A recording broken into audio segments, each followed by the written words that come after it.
Blah. We have Dangerous Animals, directed by Sean Byrne. Not only did he direct The Devil's Candy, which was okay, he also did The Loved Ones from 2009. If you've never seen The Loved Ones, that is a nasty movie. Almost like the Australian version of People Under the Stairs, right? And now he's sort of doing the same thing. He's playing with premise paint again. Dangerous Animals is about a savvy and free-spirited surfer who's abducted by a shark-obsessed serial killer held captive on his boat.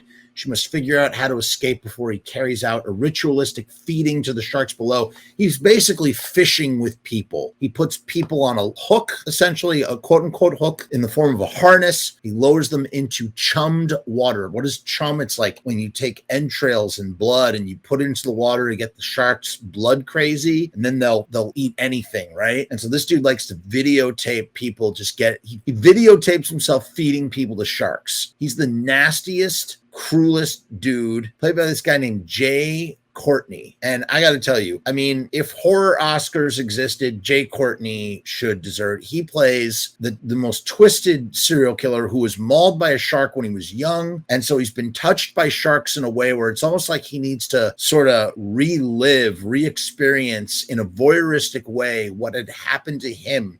The trauma of being almost eaten by a shark has forced him to engage in this ritualistic serial killer behavior. He kidnaps women, and it's only women. It seems. At the very beginning, he knifes the guy. He makes an exception for her boyfriend. Zephyr is her name. Very interesting name for a female protagonist, Zephyr. I like that a lot. She is tough as nails, just like Ripley level badass, Sidney Prescott level badass, who goes toe to toe with this guy, Tucker. Bruce Tucker. Tucker Bruce is his name. He's Bruce. He's named after Bruce the Shark from Jaws, right? This movie, I was just enthralled. Really great writing, great suspense. There are several times where it comes very close to jumping the shark, yuck, yuck, yuck, but it doesn't. It doesn't. It holds true. Could there be franchise potential? Well, spoilers. Spoilers. You get to the end, you find Tucker gets killed. He gets eaten by a giant shark. Speaking of getting just desserts, Tales from the Crypt style. And that kind of, for me, sort of sucks out all the oxygen of potentially getting a proper franchise and sequel. So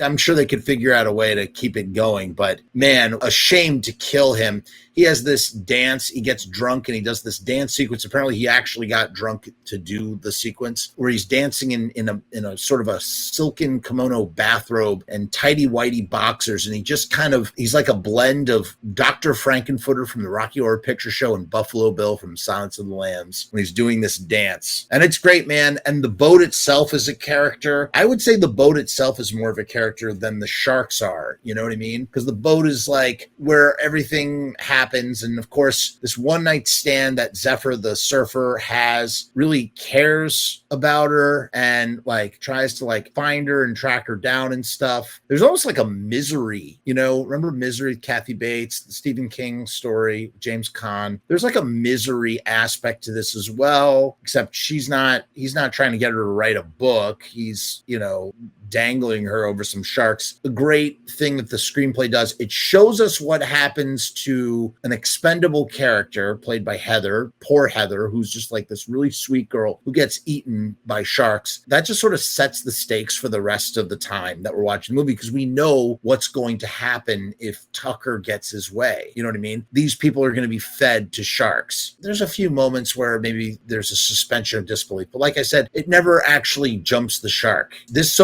has probably been the watch of my October. Like, this was really something else. I missed it in the theater. I was going to watch it in the theaters and I missed it. And I said, you know what? It's September. It's going to be out on Shudder. I'll watch it for 31 days of Halloween. That's what I end up doing in August and September. I start banking movies that I really want to see. And this did not disappoint, man. From the get-go, Jai Courtney, he was magnetic. I could have watched him read a phone book. And he's so evil. He's just evil. You just just want to see him get his, and he does, and it feels great. The moment that came closest to jumping the shark for me was a moment, it's obviously it's like a metaphor for her being a shark herself. She chews off her thumb to free herself. She has a tattoo of a bird flying out of a cage. She grew up in foster homes, so it's like she goes to Australia to be far away. She's American and Australian. She's a surfer who likes to surf. And so it's kind of interesting how you could actually kind of pair dangerous animals with the surfer. There's this element of treating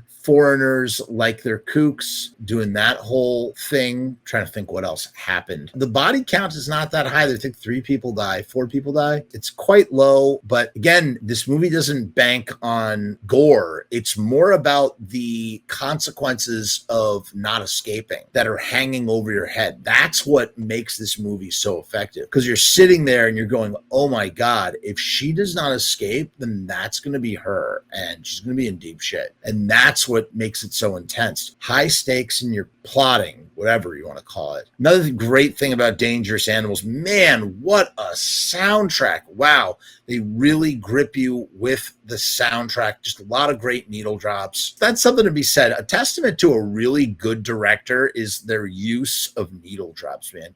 You look at Quentin Tarantino, even you look at Kevin Smith, who people don't like his directing, but like Kevin Smith knows how to do a nice needle drop. Zach Kreger is really sort of establishing himself as a really great needle dropper. And of course, the master of all is Quentin Tarantino. Also, Paul Thomas Anderson, I'd say, is pretty good at that.